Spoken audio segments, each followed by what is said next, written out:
Good evening, students. Am I audible? Yes, sir. Yes, sir. Okay. Yes, sir. So we'll get started.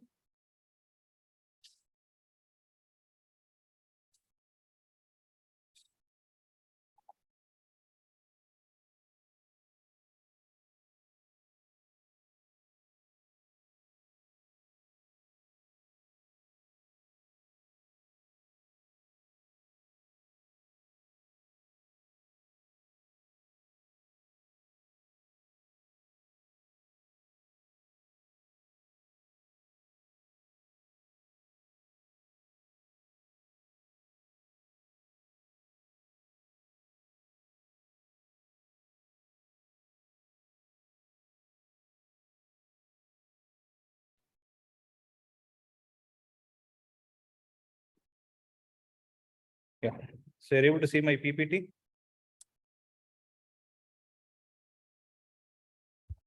Yes, sir.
Fine.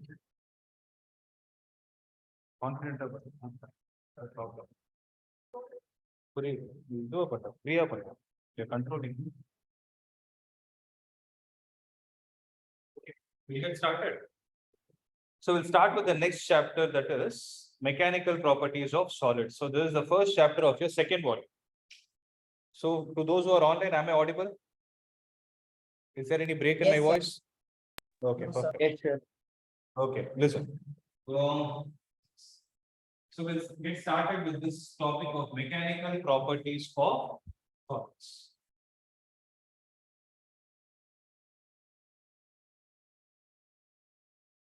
So as the name of the chapter suggests here, right? See, always in physics, no, first thing you need to do is try to dissect the chapter name and understand what each term has to tell us. Here, when I say mechanical properties, what do I mean by mechanical? Something that is related to dynamics or motion, or to be more specific, something that is related to force. Right. So, how do materials like solids are going to respond to the force that we are going to apply is what this chapter is all about. I have to give you one-line description of what this chapter is. We have solids in our hand, and to the given solids, if you apply different parameters like force, right? How do those solids respond to the applied force is what we are going to study today. So based on that, there are certain basic terms that you need to understand before we proceed with the chapter. So first disclaimer, this is a very, very easy chapter. It's a very easy chapter. So It has a pattern, observe. Okay.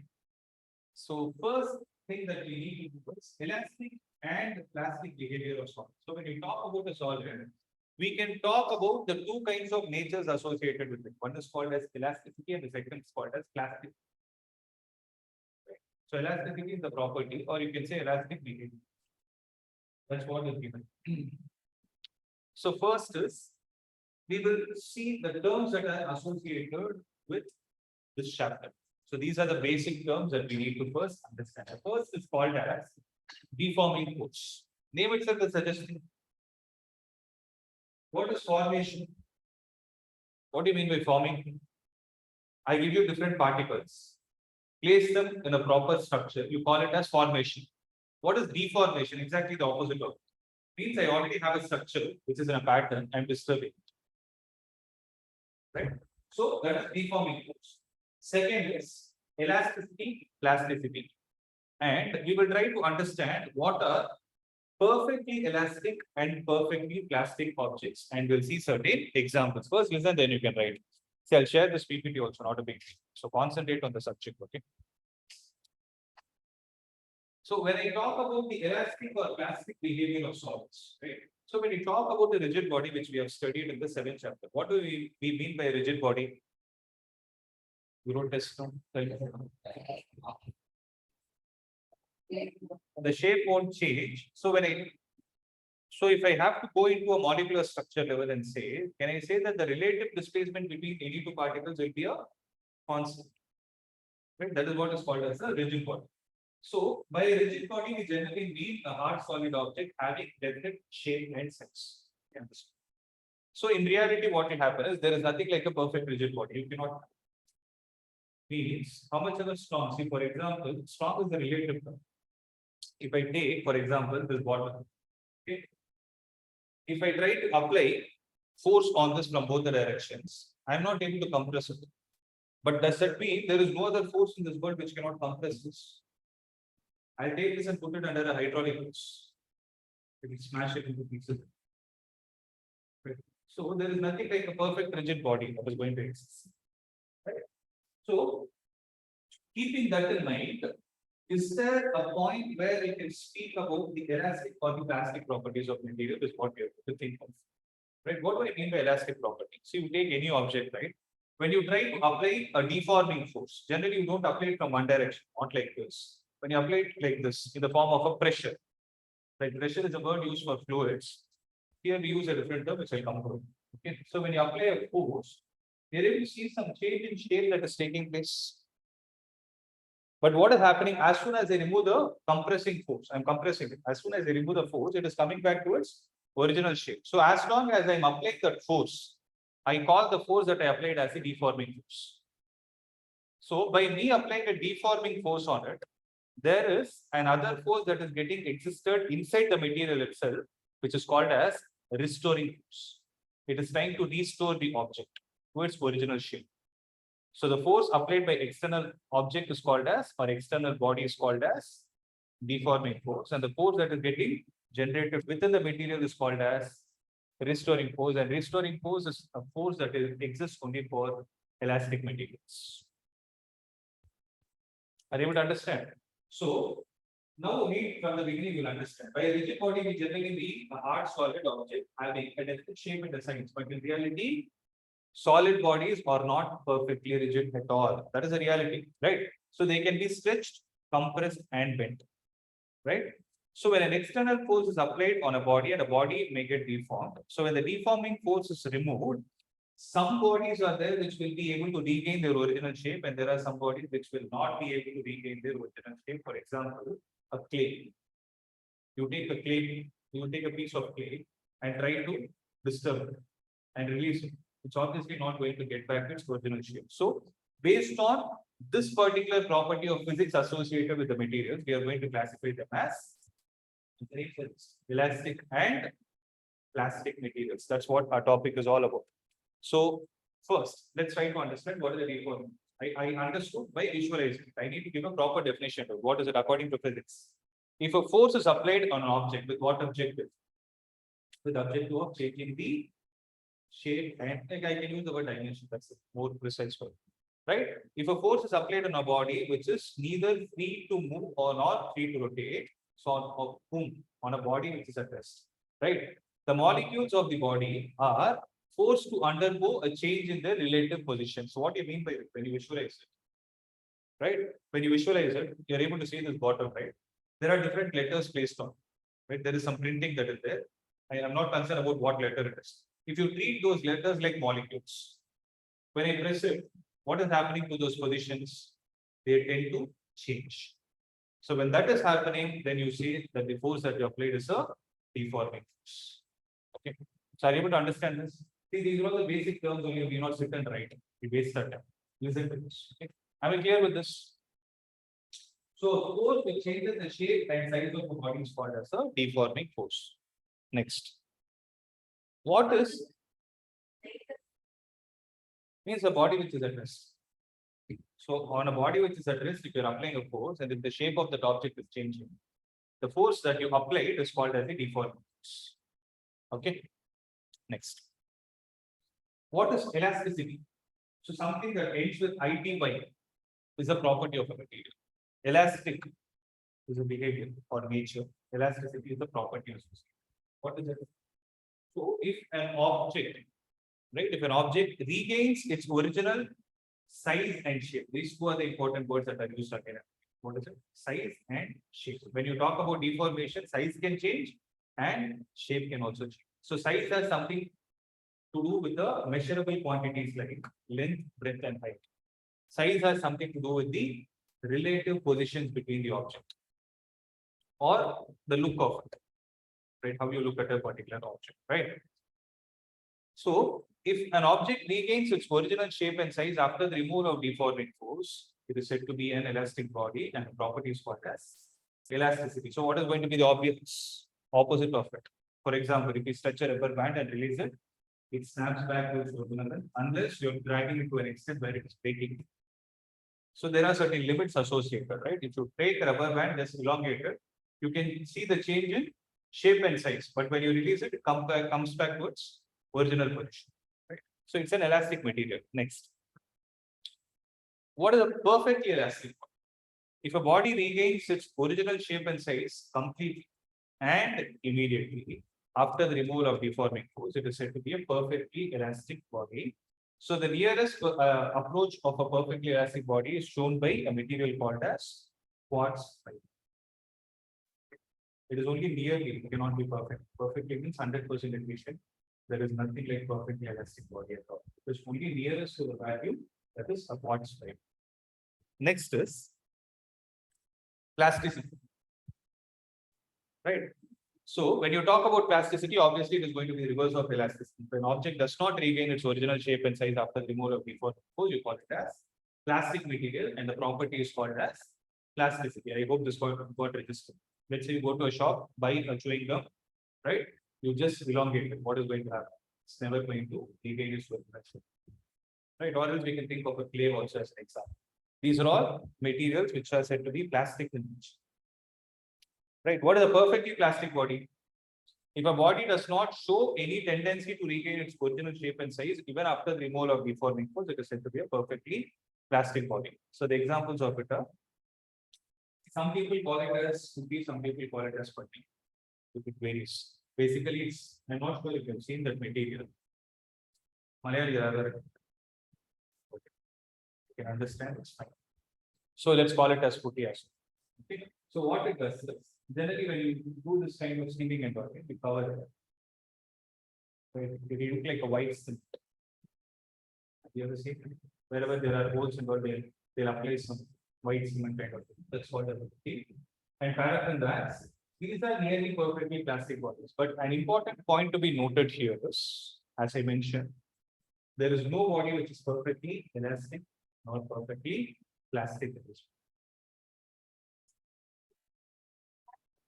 Yeah.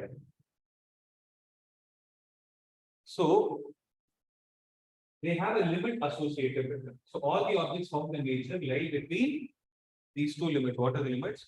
Perfectly elastic or perfectly plastic. So if I give a number to perfectly elastic as 1, like how you define probability?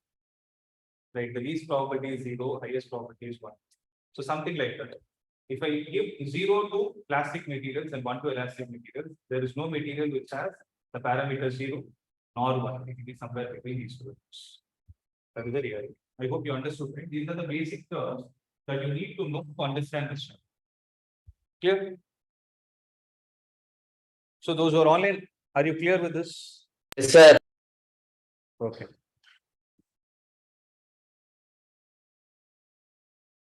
Right. The next is elastic behavior in terms of interatomic forces. Now, see, we saw something is changing. Okay. There is a deformation and deceleration taking place. But the question is, on an intermolecular level, how are these forces going to impact? We are trying to understand that. Right. So, this is the concept, right? So, before this, what we discussed this in terms of deforming and restoring. Now, observe. Elastic behavior in terms of interatomic forces states that the atoms in a solid, right? When you take a perfect solid, right? When you observe under a microscope, how is it going to appear is the atoms of a solid are going to be held together by something called as covering. Any guess? They can see. What forces? Interatomic. It is atom, no? So it is held by the interatomic forces, right? So due to which what will happen is there will be a potential energy associated with the particles, right? And there is something called as interatomic force also exists going to exist, right? When the particles are going to be separated by distance. I'll show you how it looks like. Okay. So based on this, what we are going to see is we have two graphs which we need to understand. So remember one thing, any material in this world, right? That's what chemistry says. Any material in this world will always try to remain in a stable condition. So what do we mean by stable? Something which has minimum energy. If something which is excited, you cannot hold an atom in the excited state. Because what will you try to do? You always try to release energy by coming back to the stable condition. So in a similar way, when you talk about a solid like this, it is able to have its original shape because it is possessing minimum energy. The molecules are arranged in such a way that it has minimum energy between this for the system itself. If I start disturbing it, we try to come back to its original shape. Right? So that is why these two words are the most important. What is that we are trying to speak about in terms of whenever I try to explain elasticity and plasticity in terms of interatomic forces. What are the two words? One is energy and the second is force. These two are to be kept in your mind. What energy do we call it as? Potential energy. We don't speak about kinetic energy because the particles are at rest there. Though they are going to vibrate, that's a different story. But here we speak only about the potential energy and the interatomic forces. Right. So there are two graphs that are given to you. Are you able to see? So what are the first graphs showing you? It is showing you the variation of potential energy as a function of the intermolecular distance. Second is, look at the y-axis. Interatomic forces as a function of the interatomic distance. Right? So having this in mind, now observe. If you are able to observe, in both the cases, the graph is first decreasing and then again increasing and then becoming constant. Right? So if you read the theory, when the interatomic separation between the particles is large, right? When it is going to be large, the first point to be noted is potential energy is going to be negative. That is why it is coming below the x-axis. So potential energy is going to be negative and the interatomic force is going to be attractive. When is it happening? When the value of R is more. So the question is, where is the threshold where you are going to measure it to have the minimum value? When I say more or less, it's a relative quantity. More or less is a comparative difference. It's not the superlative.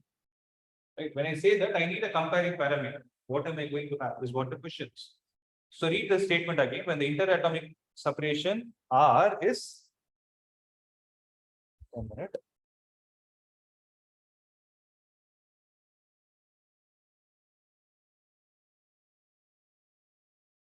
Yeah. So in the interatomic separation, R is large, the potential energy of the atoms is negative and the interatomic force is attractive. But there is going to be some particular separation called as R naught, where the potential energy attains the least value and the interatomic force between them is going to be zero. Right? And the separation R naught that is existing between the particles is called as the normal or equilibrium separation. What does it here tell us? When the value of R is more, U is going to be negative.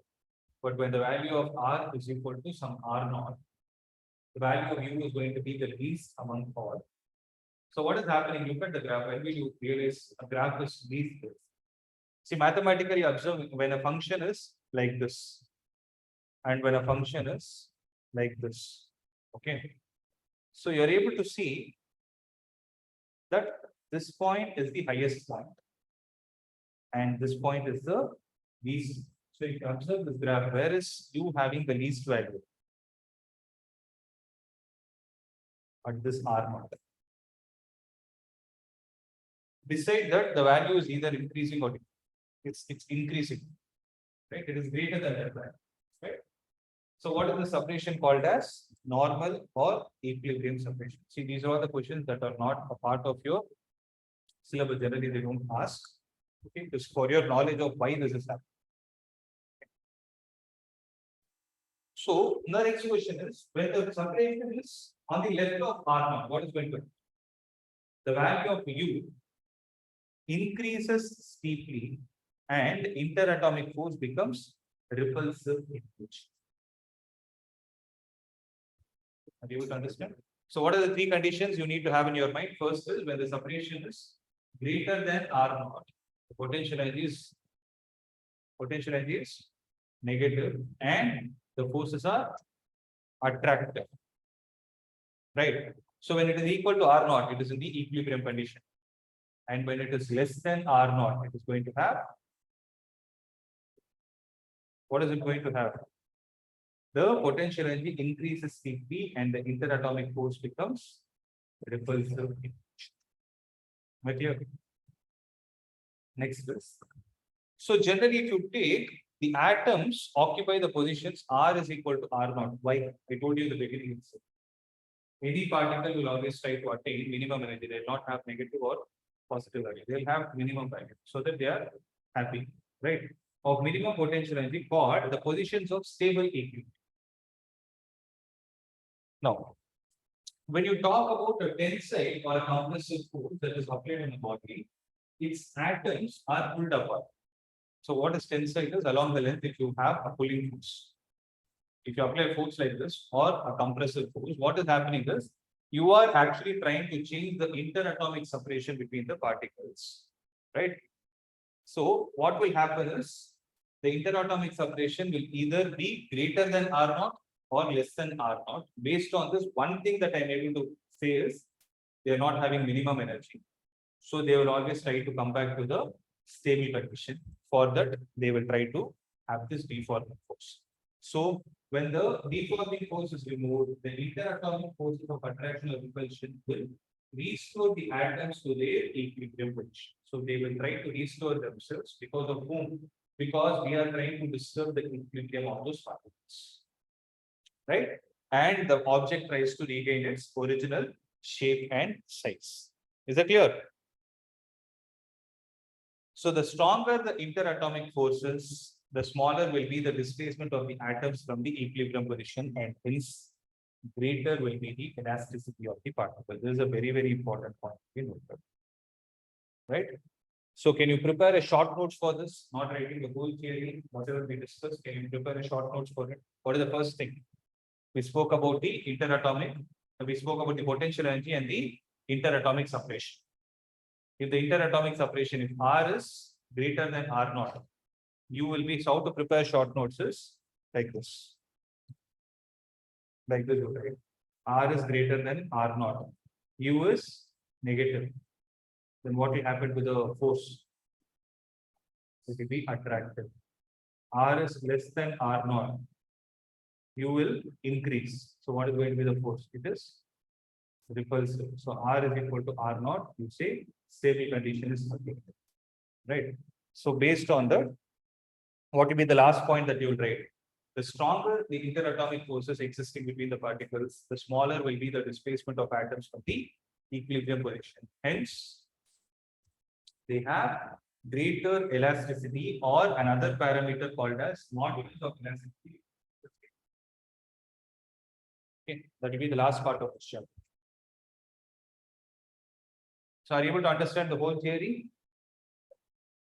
So these two things are important and the graph is important. The graph is there, no? It went down and so draw it properly.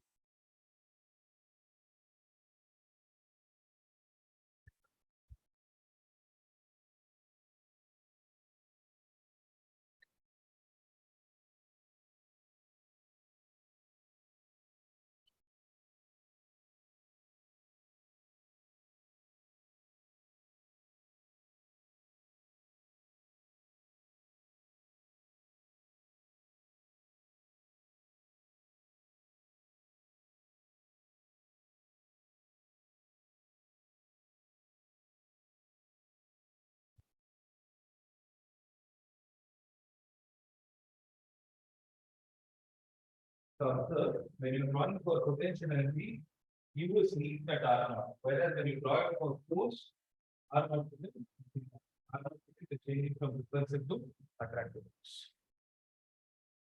At R naught, what is going to be the force? It is 0. So draw those graphs.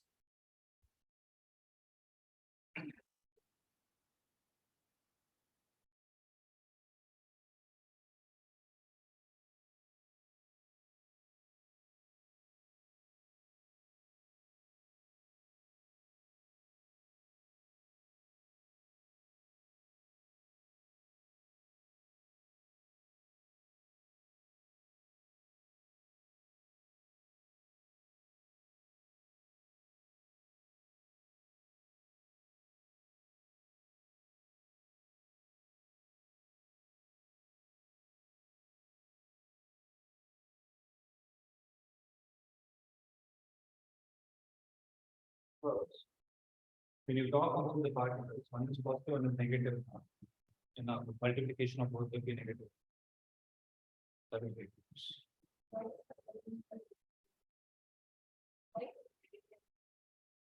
it's negative because of the interatomic forces. When you talk about the particles, right? Distance is called the average distance between their centers. That value is greater than R naught. R naught is the normal or equilibrium separation. So on the point particular, the potential energy becomes minimum and the interatomic becomes 0. This separation R naught is normal or equilibrium separation. So the point where when the interatomic distance of separation between the particles is going to be in such a way that the force is going to become 0. Right? At that point, you call it as normal or equilibrium separation.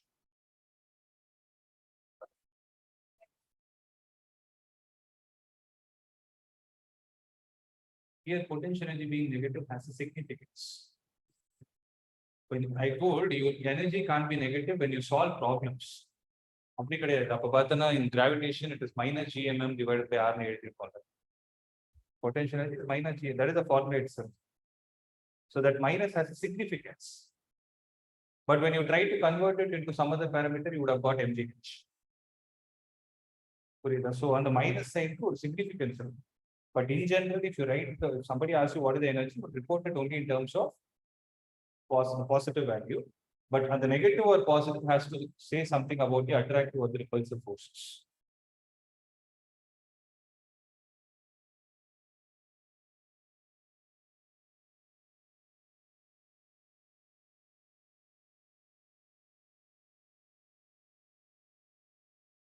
Here you're asking why, how can it be negative? When you talk about an atom, what does an atom comprise of?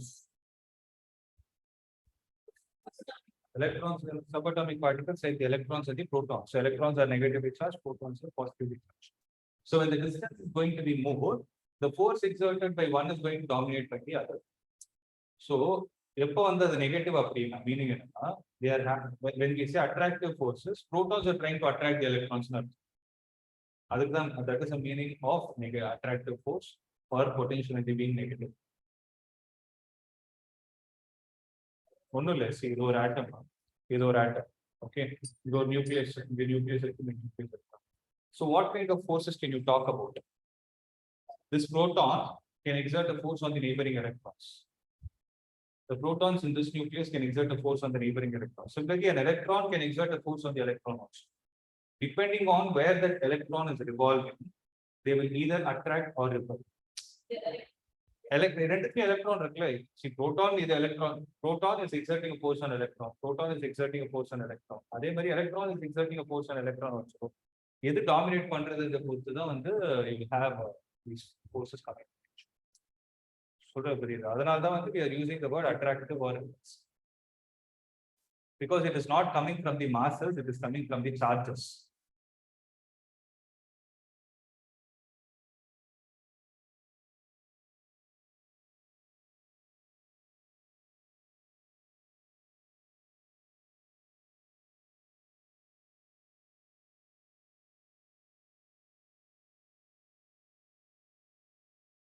Clear?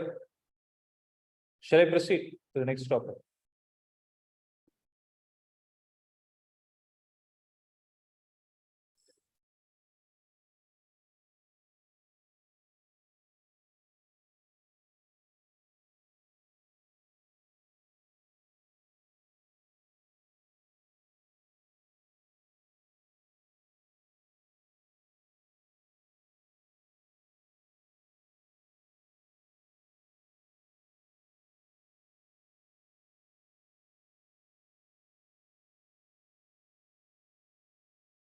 So same kind of graph you will see in a new chapter called nucleus also. Because here we speak about the nuclear forces and other parameters. இதே concept அதுவும் இதுவும் same தான். You learn atomic physics next week. அதே concept. See, chemistry ஒரே ஒரு logic தான். Always think in terms of the subatomic particles you get gas. எதை attract பண்ணி எது ரிப்பெல் பண்ணுவோம். அதே logic.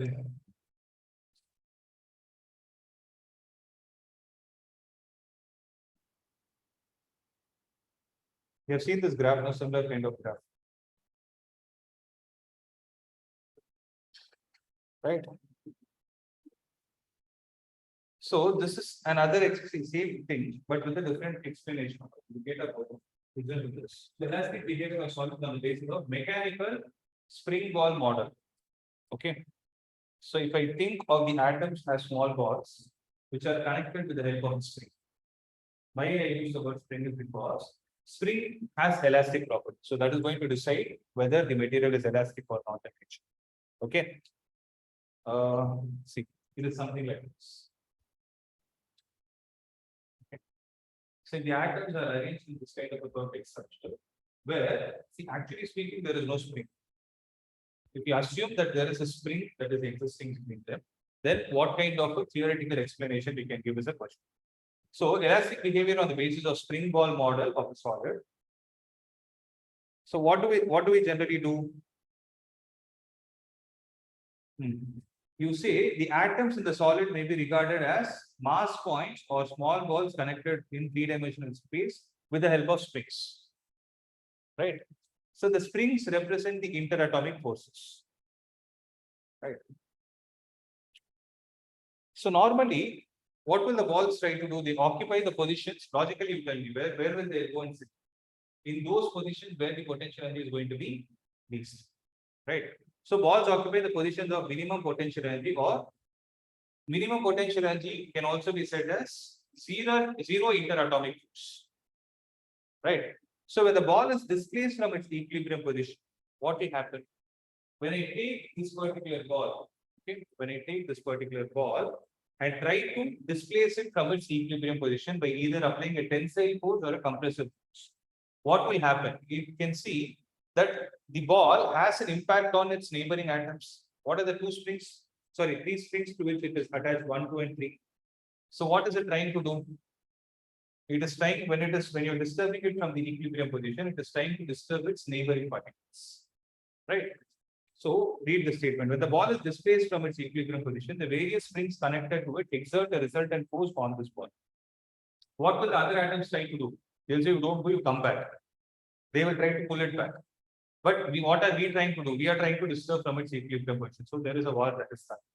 Okay. So this ball tends to bring back. So this, what is this force going to do? What force am I talking about? The force that is exerted by the inner particles on the ball which is disturbed. What is it trying to do? Due to the deforming force, the ball will try to come back to its original position. Right?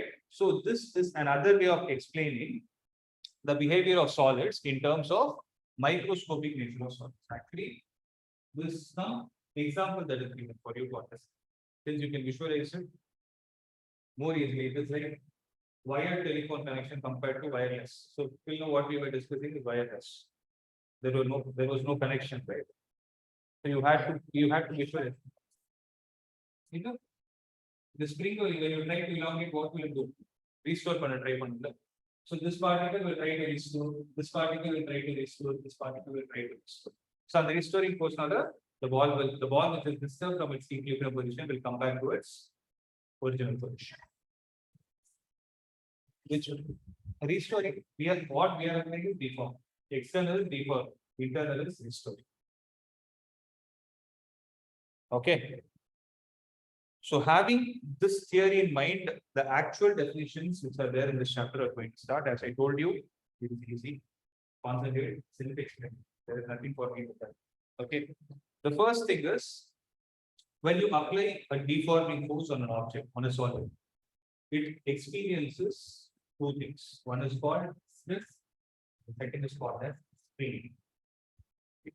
So first thing that we are going to see is stress. Right? So first let's see the definition, then we'll try to understand. If an object gets deformed under the action of external force, then each section of the body, then at each section of the body, there is an internal force of reaction that is set up, which tends to restore the body to its original shape. Right? So the internal restoring force set up for each section divided by the area is what we're going to give you a parameter called as stress. So are you able to visualize what I'm trying to say? If I take this mobile phone, I try to apply a force in this way. I'm applying a deforming force, right? So each section of it is going to have, because I disturb the complete system's equilibrium. When I disturb the relative position between two particles, it is disturbed throughout. Right? When I do that, there is what is going to happen? This is not going to be calm. What will it try to do? It will try to push my hands away due to a force called as restoring force. If you are able to calculate the restoring force and divide it with the area on which this force is applied, you call that particular parameter as stress. Right? So as one point is to be noted is, when you try to compress the body or elongate the body, what are you doing is at every point the system is in equilibrium. So here when I say system is in equilibrium, I'm trying to say that the external force applied is equal to the restoring force because the object is not accelerating. Are you able to note that point? It is not accelerating, it is at rest only. But what is happening to the particles inside? It is just you're creating an impact on the shape and size. So mathematically speaking, the restoring force is equal to the deforming force, right? According to Newton's third law. So if this point is there in your mind, why I stressed on this point is, it is easy for you to calculate the deforming force because you're doing it. Restoring force is something happening inside the material. For that, you need some special devices to calculate. So instead, if I need to find it mathematically, right, then what do I do? I will calculate the force that I'm applying and divide it with the area on which I'm applying. So if I'm able to do that, then I call that parameter as stress. So what is stress? It is the applied force per unit area. But what does the definition tell you? It is a restoring force that is created per unit area, which is stress. So when you write it in terms of words, you write it as the internal restoring force set up per unit area, is stress. Whereas when you write it mathematically or solve problems, you can always take the deforming force into consideration because according to Newton's third law, the restoring force is equal to the deforming force. So make a note of this definition.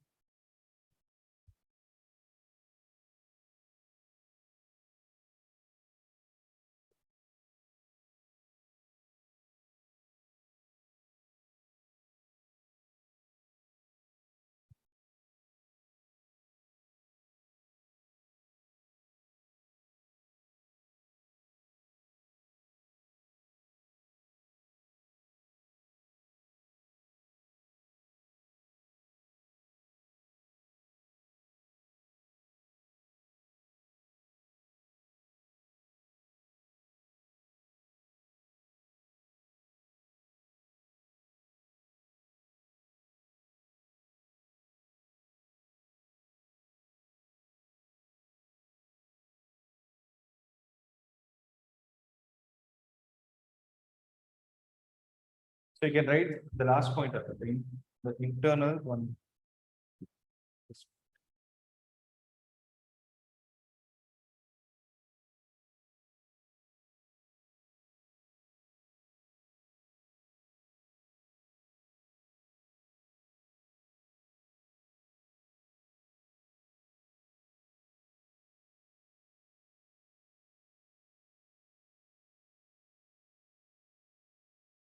Yeah. Next. So what is going to be the SI unit of it? Obviously, force is measured in Newton, area is measured in meter square. So Newton per meter square is going to be the SI unit of it. What is going to be the series unit? Dyne per centimeter square. Right? And what is going to be the dimensional formula of stress? It is going to be M L minus 1 T minus 2. It is the same as that of pressure.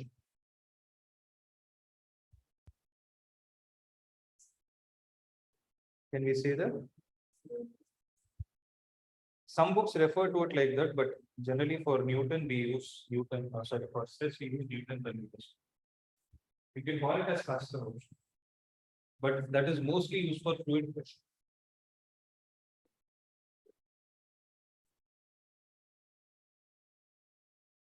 So when I talk about the types of stress,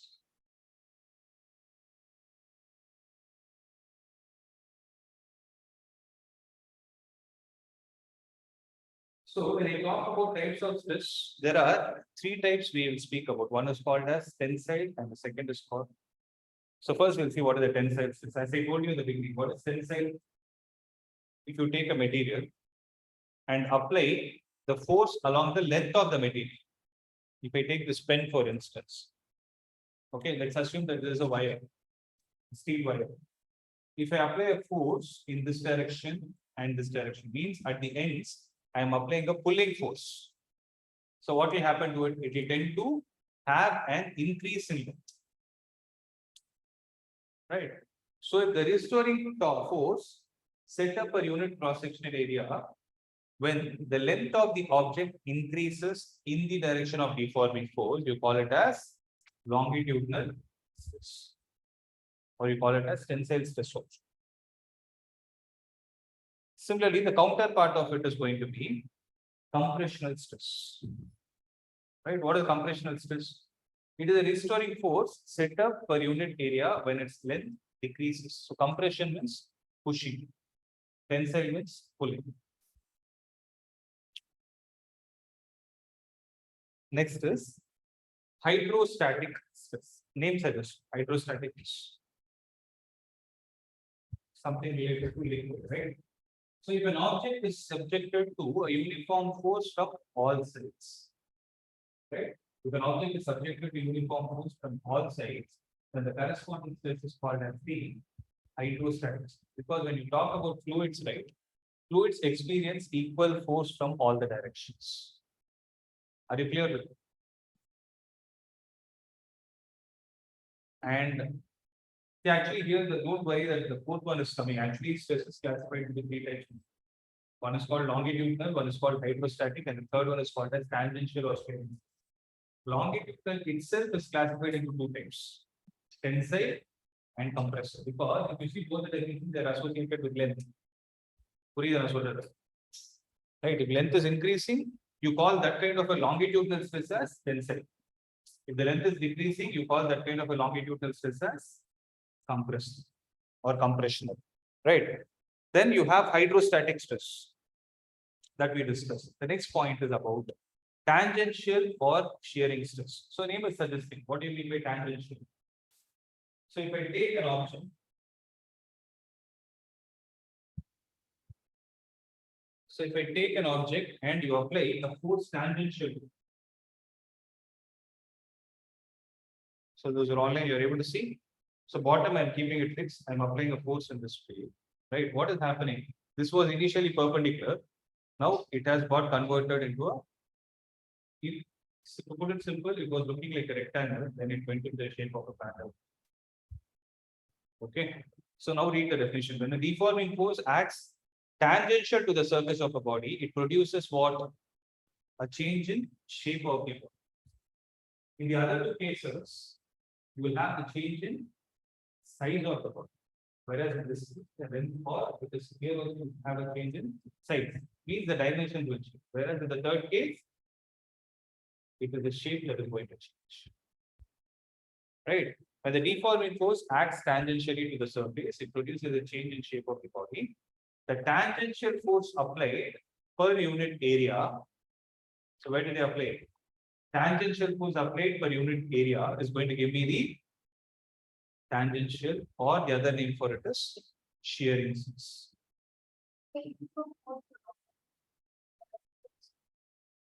Where compression change is volume change ஆகுது.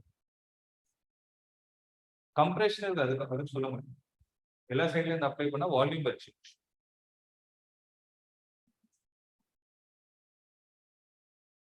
Forces they can get cancelled. I'm not concerned about the forces. If the forces are getting cancelled, why are you bothered about it? Because you need to think only in terms of, so you need to think of the unbalanced force only when the object is accelerating. Here the object is not accelerating. What are we concerned about?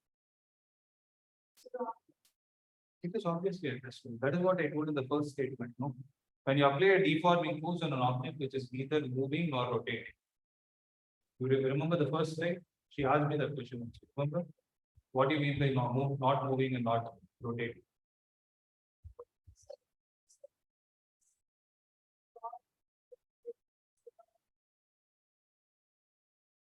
Change in shape is taking place. The object.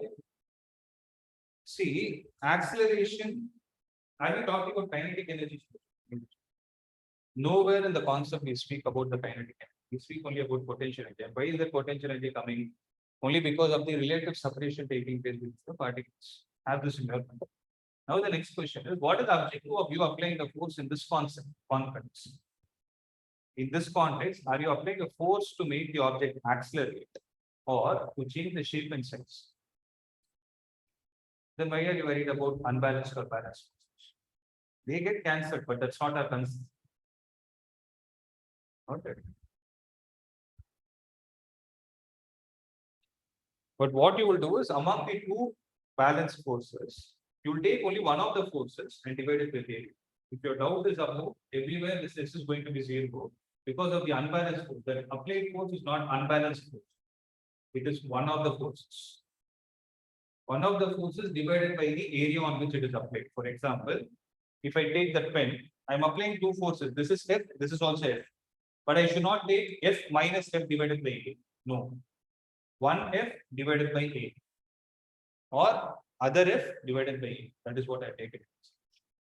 Only when you take net, your the headache will start. It's not net. It is individual forces. Got it? So similarly, there is another parameter called strain. These are the two terms. What do you mean by strain? And why it has no units and dimensions, and what are the different types of strain? So basically, strain is defined as ratio. Okay. So ratio of change in dimensions to the original dimension. Meaning, if I know the initial parameters associated, for example, if I take a wire again, a wire whose thickness is not there. Okay, let's think of a small string. It is very thin. Okay. You apply a force, it is getting elongated. Then This side it is extending, let's say by delta x. This side it is getting extended by delta x. So what is the total elongation taking place? 2 delta x. If I call the 2 delta x as delta L. So delta x plus delta x, I'm giving another name called as delta L, which is the change in length. Why do I call it as change in length? Because length has increased. So what kind of a stress did I apply? What kind of force did I apply? It is undergoing tensile stress. So if I am able to calculate the change in length that is taking place compared to the original length, then this is given a name called as some strain. So basically strain means change in dimension. When I say dimension, it can be length, area or volume. So change in dimension with respect to the original dimension is called as strain. To put it in very simple terms, in units and measurement, we learn something called as fractional error. It's the same thing. No, is it not the case? So what do you mean by fractional error? Change in something divided by L. So it is something similar. Right? Then you will write delta V by K. We'll see, you will understand. Just wait for 2-4 minutes, but you will get the clarity of why it is called electrostatic stress. Okay, now see. Did you understand? Are you getting an idea of what exactly strain means? So how do you define it? The simplest definition is when a deforming force acts on an object, the body undergoes change in shape and size. The ratio of change in dimension produced in the body to the original dimension is called as strain. The ratio of change in dimension to the original dimension is called strain. So logically speaking, you can write strain like this ratio, the line. Numerator is change in dimension, denominator is original dimension.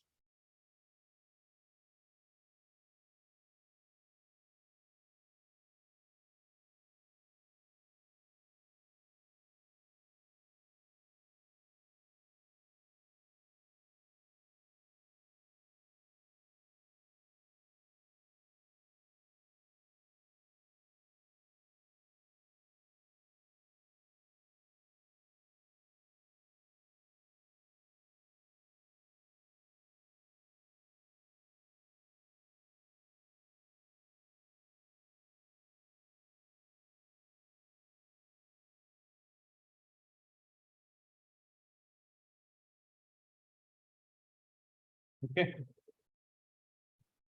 Next. So basically, when you talk about strain, it is a ratio of two physical quantities of the same nature. Length, volume, area, anything of it. Right. So as strain is the ratio of two like quantities, it neither has units nor dimensions.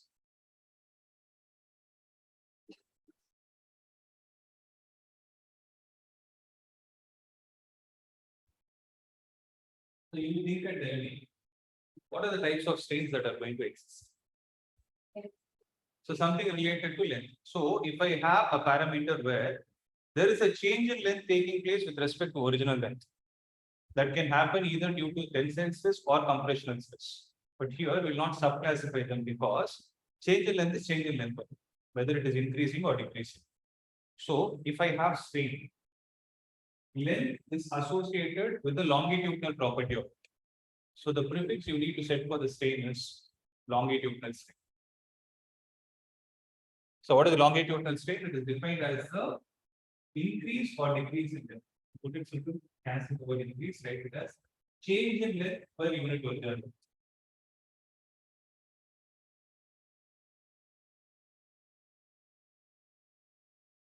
In most of the cases for a wire, right, you will never apply compression force. That is why they gave increase. You will never apply.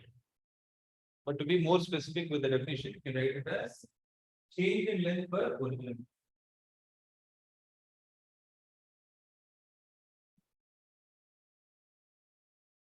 So how do you write it? Longitudinal strain will be equal to change in length divided by original length, that will be equal to delta L divided by L.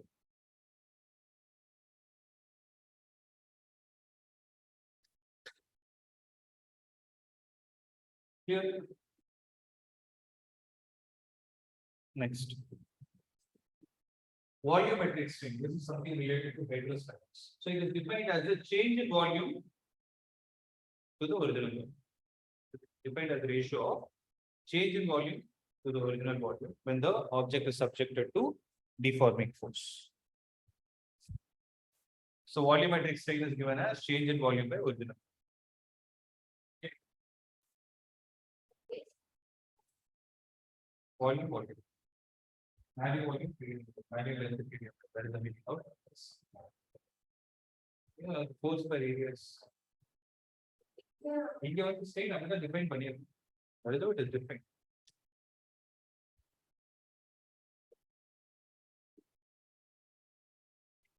Clear?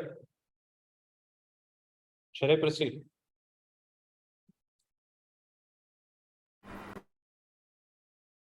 So the third type of strain has something to do. Yeah, tell me. You're copying? Yes, sir.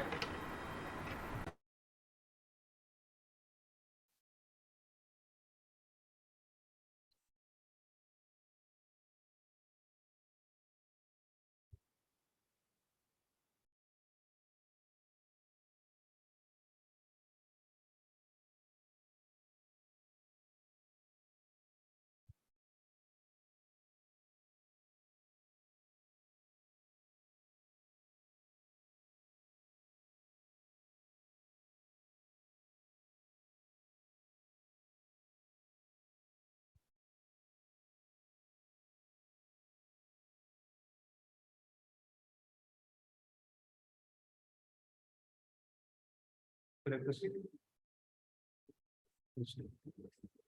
Next is shear strain. So how do you define it? It is defined as the, this is important. It is defined as the angle theta. So angle can either be measured in terms of degree or radian, but here theta is measured in terms of radian, right? So the angle theta through which face originally perpendicular to the fixed face gets turned on applying a tangential deforming force. Meaning, initially, if I take this book again, the top surface and the bottom surface are perpendicular to each other. So the bottom is the fixed surface. Read the statement. It is the angle through which the face originally perpendicular to the fixed face gets turned after you apply a tangential force. So if this is there, then when you apply the tangential force, it is becoming something like this. When you see it from the side view, initially it was like this. When a tangential force is applied, the bottom surface is fixed, but there is a relative displacement taking place between them in terms of theta. Then this theta is what is called as shearing strain. Now observe. If I take this to be delta x and if I take the distance between the parallel faces to be L, right? Generally, what will happen is theta is very small, that theta can be approximated to tan theta. You learn this concept in limits and derivatives. So whenever theta is very small in terms of radians, okay, theta can either be approximated to sin theta or tan theta. So here I am taking tan theta because if I take tan from the right angle triangle that I have, I can frame a relation between the horizontal and the vertical. So this theta is the shearing strain. I am saying shearing strain can be approximated to tan theta also. What is tan theta from the triangle? It is delta x divided by delta. Now, what is this delta x called as? Read the statement. It is the relative displacement between the two parallel faces. Means initially, if the parallel faces are like this, one parallel face has got displaced by distance of delta x with respect to the fixed surface. So relative distance between the two parallel planes divided by the distance between the planes, that is L. Are you able to understand? That is why You call this parameter as shearing strength. So it's very simple. By now you would have understood the terminologies, right? So if you apply a force along the length, to change with the objective of changing the length, you give a prefix called as longitudinal. If you have an objective of changing with respect to volume, you call it as hydrostatic in terms of stress, volumetric in terms of strain. Then what is the third parameter? If you apply tangential, you call it as tangential or shearing stress, or you call it as shearing strain. This is all, so with this 75% of the chapter code, everything else is about how to deal with the problems.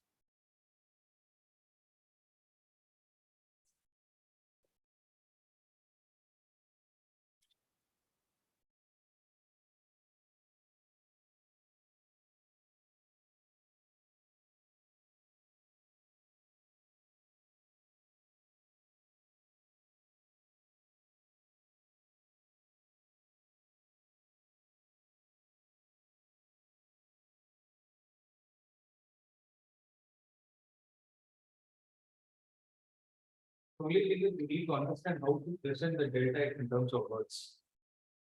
Understand it. It is the relative displacement between the two parallel places divided by the separation between the parallel plates or planes.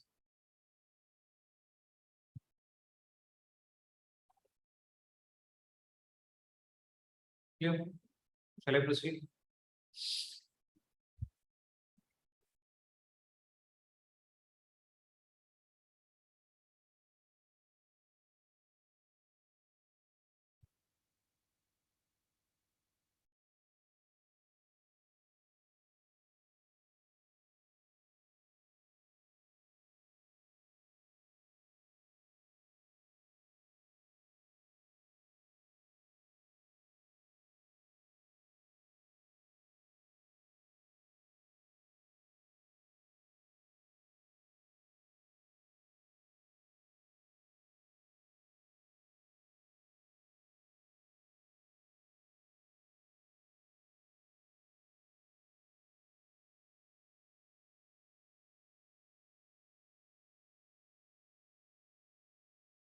Done?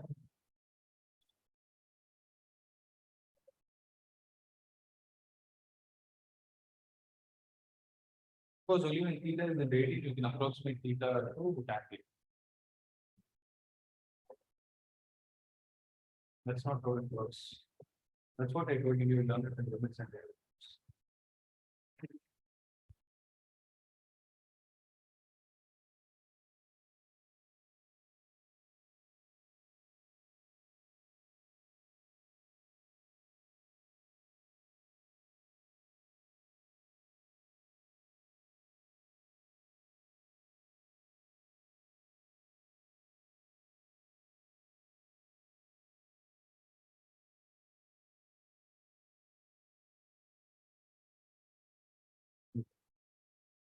So the next concept is something called as elastic limit. Again, the name is suggested. Elastic limit means that's something to do with the boundary points. So, if a small load is suspended from a wire, I have a wire. I suspended a small load at the bottom. What will happen to the wire? One end is fixed. At the other end, you have a load which is trying to pull due to its weight. So what will happen to its length? It will obviously tend to increase, at least on a microscopic level. Maybe it will not be able to see, but there is going to be an increase because you're applying a tensile stress. Okay. So when the load is removed, what will happen to the wire? It is going to regain its original shape. Right. Now, if I keep increasing the load in such a way, there is one particular point where the object is getting elongated. Okay, accepted. But as soon as I remove the load, it will not be able to regain its original shape. So what I'm trying to say is, there is, let's say there is a wire of length 1 meter, to which initially I subtended 1 kilogram mass. So the wire got elongated. When I removed that 1 kilogram mass, it went back to its original position. Now I increased to 2. It increased, again went back to its original position on removing the 2 kilogram. Like this, I did till 5.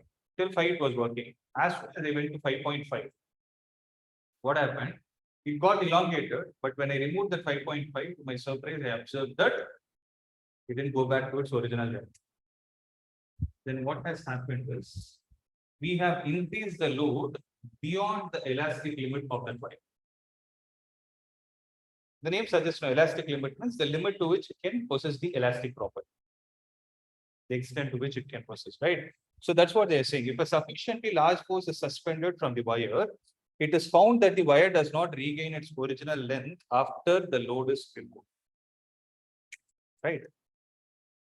So the maximum stress, right? The maximum stress within which an object regains its original shape and size after the removal of deforming force is what we call it as elastic limit, right? If the deforming force exceeds the elastic limit, the body obtains a permanent set or deformation and is said to be overstrained. Overstrained means its dimension is changed, right? So this is what is elastic limit.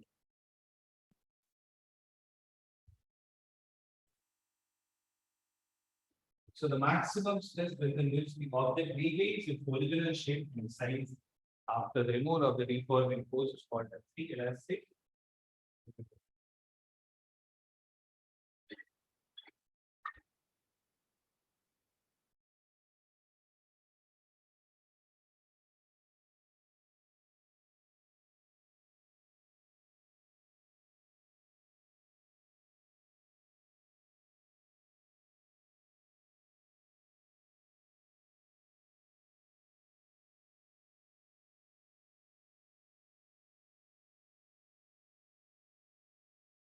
Clear with this?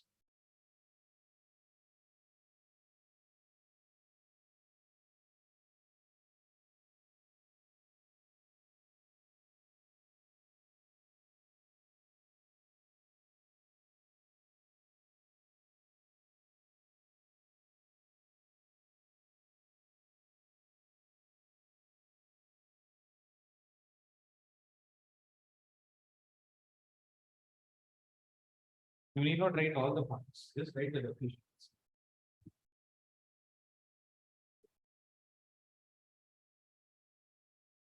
Okay. So the next important concept we are going to see is something called as Hooke's law and modulus of elasticity. So you will go to the lab and use spring balance. Right. What does it do? What does a spring balance do?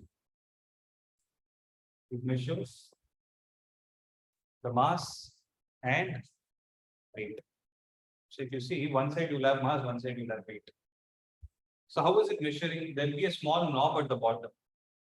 Based on the load that you're trying to suspend, the spring inside will get elongated. And when you remove the load, what will happen?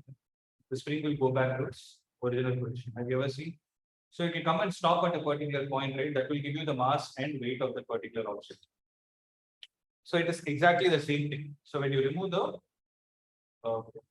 deforming force, the spring goes back to its original position. So if somebody asks you what is the law on which the spring balance works, it is Hooke's law. So what it states is something like this.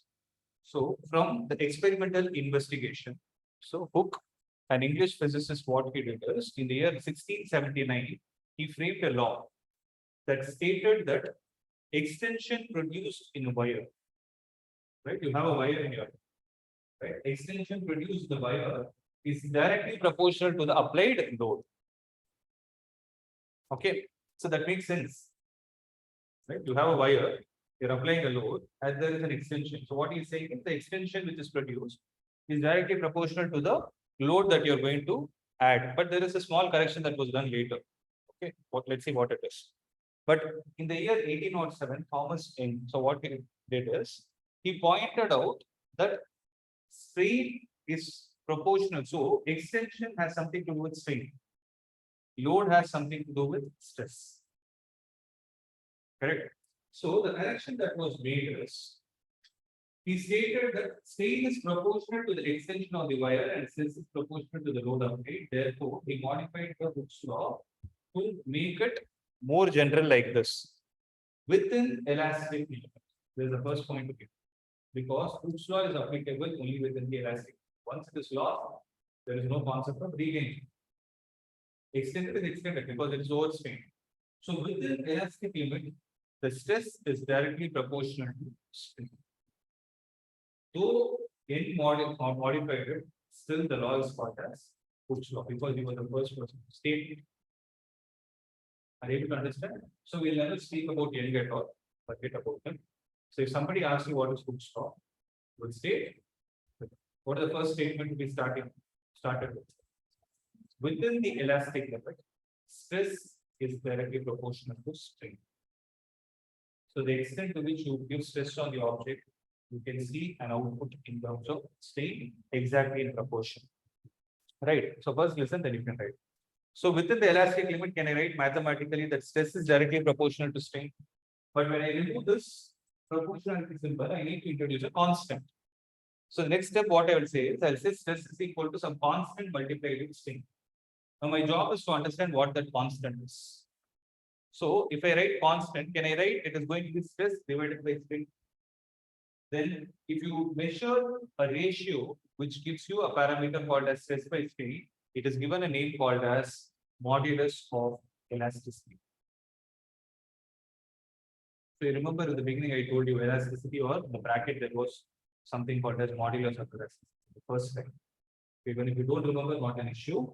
So what is modulus of elasticity? It is the ratio of stress by strain. But what is the important point? Within the elastic. Okay. So within the elastic limit, the ratio of stresses to strain is called as modulus of elasticity, or it is also having a name called as coefficient of elasticity, which we generally do use. Use a word called as modulus of elasticity. Am I clear with this? Right. So you need not write the whole story. You can start writing from here. So write the heading as Hooke's law and modulus of elasticity, and start copying only this part.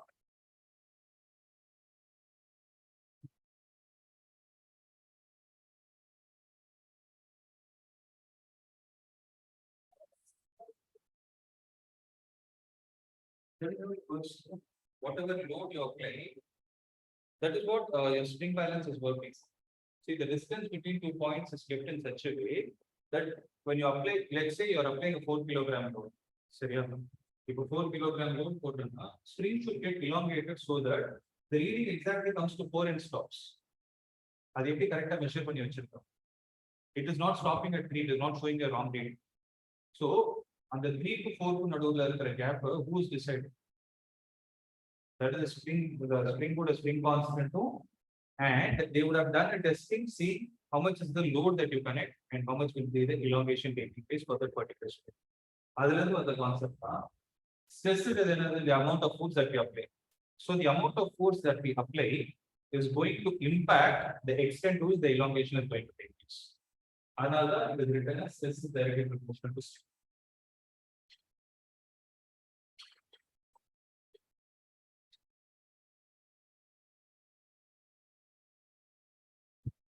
Got it?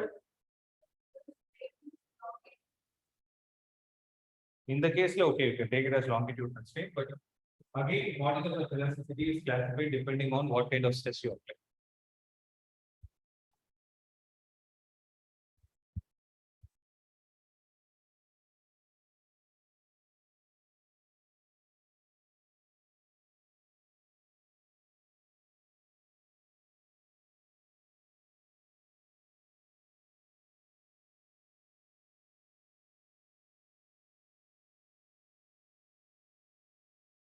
Freedom.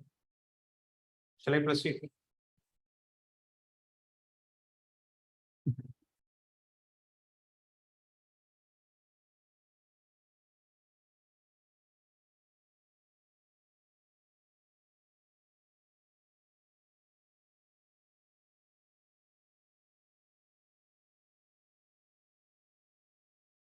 So, what does it depend on? It depends on the nature of the material and the manner in which it is deformed. So how does the modulus of elasticity depend? It depends on the nature of the material and the manner in which it is deformed. The reason why they are saying manner is because whether it is happening along length or volume or shearing, is what is going to decide the different kinds of modulus of elasticity. Clear? Shall I proceed?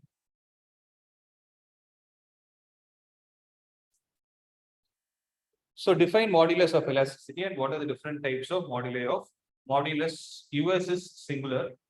Whenever a word ends with US, people go and put I. It will be the plural. Okay, it's called moduli of elasticity. The best example is radius. Radius is singular, radii is plural.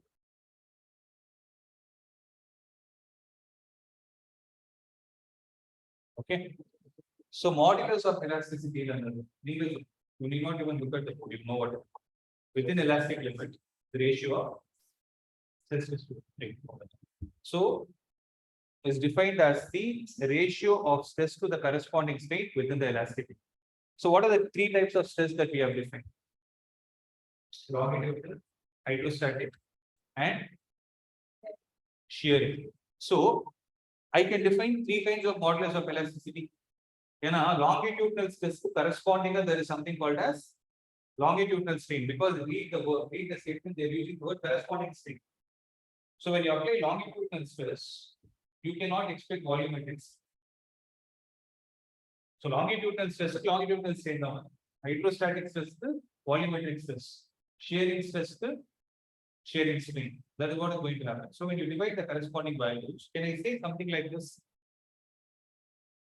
So first, let's define modulus of elasticity. We give the symbol E, which is stress by strain, which is within the elastic limit. So obviously, what is going to be the SI unit of it? It will take the unit of stress alone. Because strain is a dimensionless quantity. So this is also going to have the dimension as that of the stress zone. Okay, first listen, then you can write. It's simple. So what are the different types of modulus of elasticity that we are going to define? The first one is called as Young's modulus. So what does it state? Within elastic limit, the ratio of longitudinal stress to the longitudinal strain is called as. So first, other than length, longitudinal by longitudinal is called as Young's modulus. So Young's modulus is defined only for a wire. Second is called as bulk modulus. So bulk modulus is another hydrostatic stress divided by the volumetric stress is called as bulk. Third one is called as, it's not called as modulus of elasticity, rather it is called as modulus of rigidity. When you talk about the tangential force can be sustained only by solids. If you take a bucket of water, you cannot apply a tangential force on the surface of water, it cannot sustain. So fluids cannot sustain. That is the first point we learn in fluids. What is the difference? Another, it is not called as modulus of elasticity, rather it is called as, it's called modulus of elasticity of state, but there is not a common use. In a solomon, you call it as modulus of rigidity or shear modulus. Meaning in another ratio of shearing stress to the shearing strain within the elastic. Don't forget that within the elastic. So all these things are defined only within the elastic. Simple, right? That's why I told you this chapter is very simple. So we have to create the mathematical equations through which I take you in the next class. Okay, symbols what you have is X modulus to Y, capital Y, because the name of the sector is. Okay, bulk modulus, that symbol is idea, it's a Greek letter, it's called kappa, K-A-P-P-A. Have you heard this? Chemistry, electrochemistry, it's called kappa, K-A-P-P-A. It's not kappa. Kappa. So in a K water, you have to twist it at the bottom. The Greek letter. Modulus of rigidity, you use a symbol, something similar to N. It is not N, it is also a Greek letter, it's called as NETA, neta. Meta Facebook.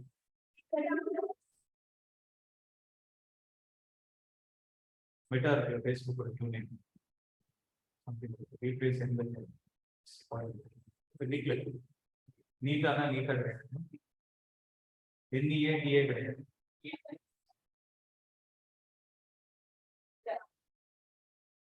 It's neat actually. Okay, see, like how we have 26, no? We have 24. Viscosity வரைக்கும் போயிட்டீங்களா நீங்க?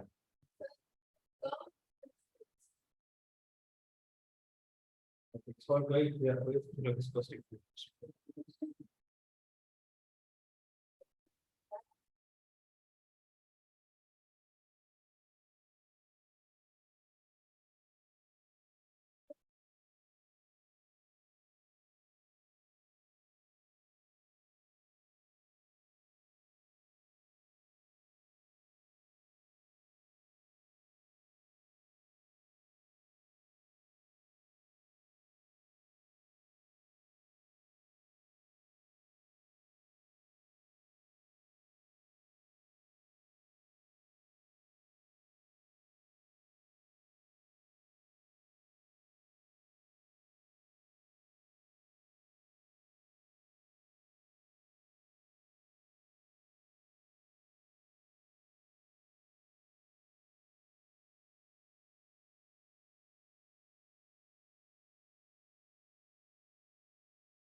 Actually, she is right, I'm wrong. Eta is correct. She is right. Okay. Scientists are there. Be happy they didn't use some German or something. Chinese use panna. So it's eta. Okay. ETA, I'm sorry.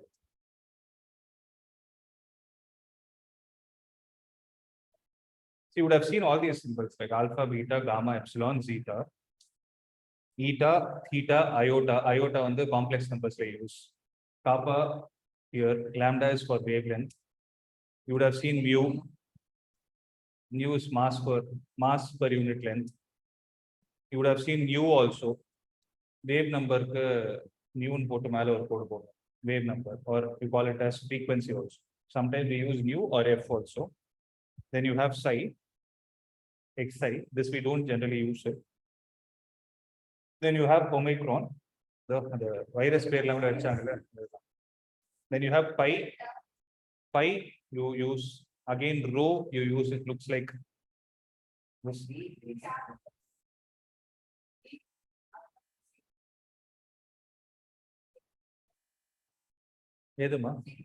Sigma, yeah. See, this is sigma. What I wrote here is sigma. This is sigma. So this is used for summation. Adhe mari pi could have when you use in capital, when you put I is equal to 0 to n, you call this as product. In mathematics, 11. That's pi. Pi. Psi. Xi. இது மாதிரி இருக்கும். அது வந்து இதுவா?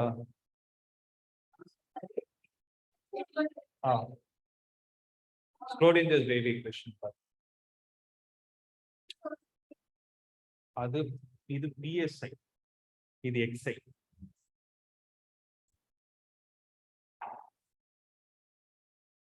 Okay, omega also you would have seen.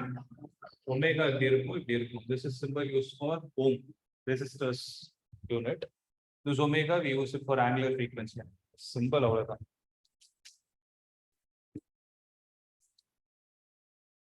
Actually, some people say it got its name as mu because it's a combination of m and u.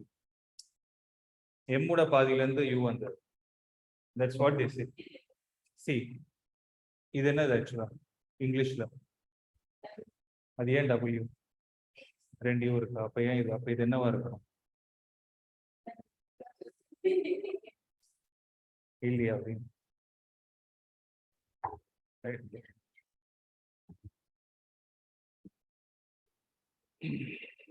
You would have seen tau also. Tau we have used it for torque. TAU. Rho is for density. No rho. Rho we use for volume density, mass by volume. And sigma is generally used for mass by area, which is called as surface mass density in solid. Simple the order. This you have to come. For sheet and memories for the Greek letters. Next class we'll have a test. Which symbol represents which physics, maths, or chemistry quantities are. It's a class.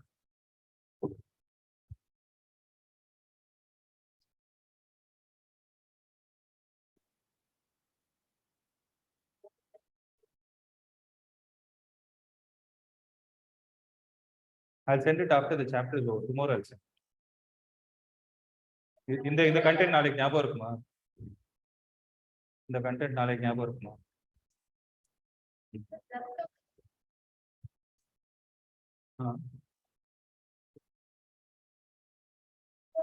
Zepto. Zepto is the tag material. Zepto is the Greek letter content. எங்க Zepto. Interesting. When I don't know Zepto. First of all, meaning என்னன்னு பார்க்கலாம். Zepto means denoting a factor of 10-21 போட்டிருக்கு.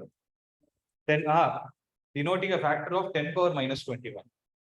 Zepto second னு சொல்லுவாங்க. அதுதான் that is why they came with the concept of 10 minutes to give it.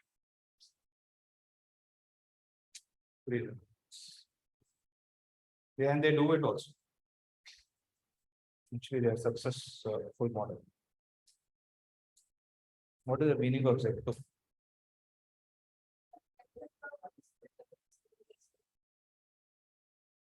அது பேர் Zepto second.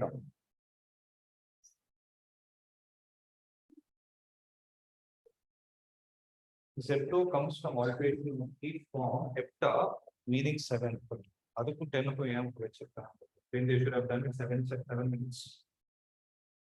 You start 7 minutes. Go beside every house you will have a process. Zepto தெரியல எனக்கு தெரிஞ்ச date தெரியும். உங்களுக்கு யார் சொல்லுங்க?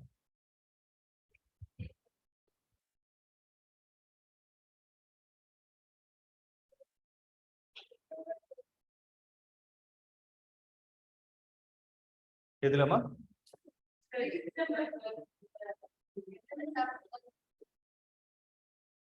December 12th. Rajinikanth birthday. Rajinikanth பர்த்டேக்கு ஏதாவது பண்றீங்களா? Okay, let's check with online guys. Guys, any doubt? Those are online. No, Okay, then sir. We'll wind up. Take and leave. Thank you, sir. Yeah. Thank you, sir. Edra?